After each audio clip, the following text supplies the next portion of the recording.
From its humble national beginnings in 1825, the railroad would come to transform life in both Texas and the United States. In 1875, Texas had only 1,650 miles of track.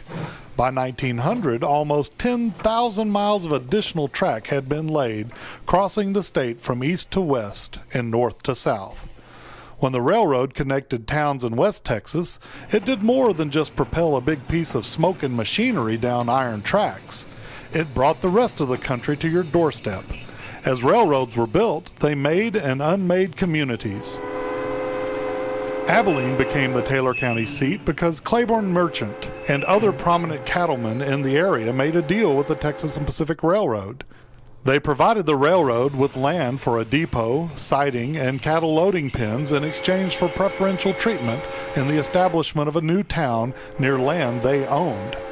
Through that collusion, Abilene was born, and Buffalo Gap soon lost the county seat to its northern neighbor.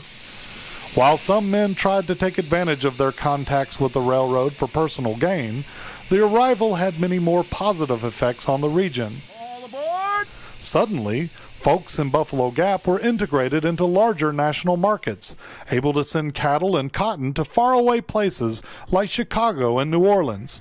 Folks who had spent their entire lives in rural Taylor County could ride the rails and see the 1904 World's Fair and Exposition in distant St. Louis.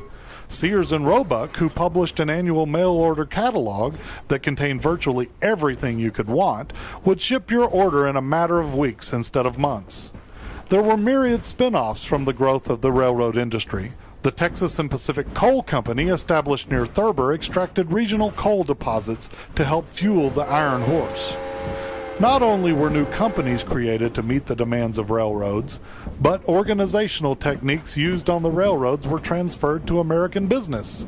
Men like Andrew Carnegie started their careers in the railroad business. Although Carnegie left the railroad after the Civil War, the management and accounting techniques that he learned while working on the railroad helped transform his own growing steel industry. His often copied techniques would go on to change dramatically the face of American business.